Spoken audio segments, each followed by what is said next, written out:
Hi, I'm Dr. Tombabu. I'm the consultant endocrinologist and medical director at Silverline Hospital, Kochi. We are going to talk about an important topic, which is diet and diabetes. Now, most importantly, you should understand that there is no one size fits all. Diet in a diabetic is individualized. But having said that, it is important to understand some base principles.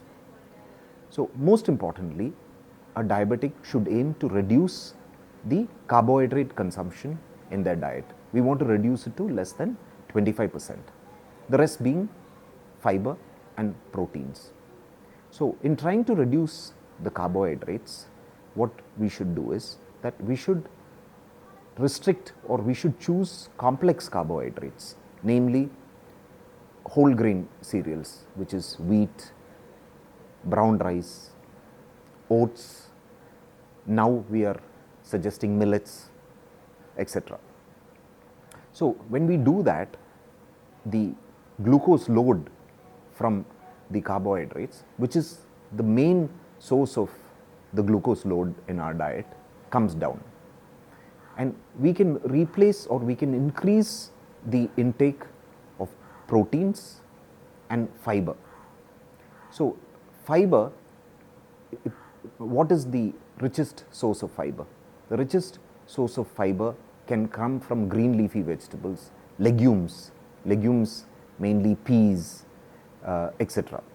So, these are the foods that can also be conjoined or added together with the fiber or with the carbohydrates, so that the load, the glycemic load, or rather the glucose from the carbohydrates come down when combined with a good amount of fiber, which can be available from plant sources, plant-based diet like green leafy vegetables, or pulses. Pulses also have like daal, rajma, etc. are have abundance of fiber, and also you can add protein, like pulses have a lot of protein, or fish, which should not be fried or curried rather.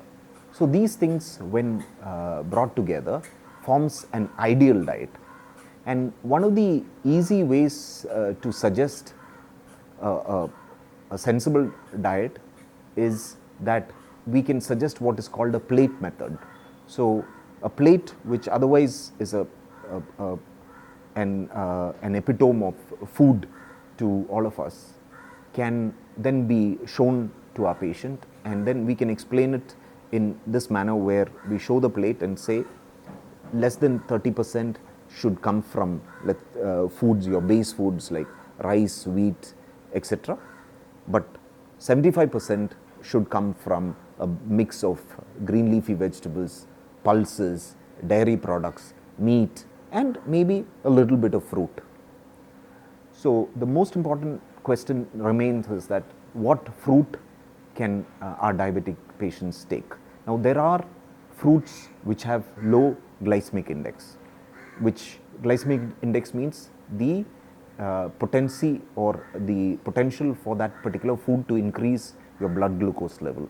So things like oranges, apples, strawberries, guava, all these have low glycemic index, which our patients can take in moderate quantities. Another food group which can give you abundance of proteins and fiber are nuts, like ground nuts, peanuts, almonds, walnut, and there are n number of other new nuts like pecans, etc. So all these can have abundance.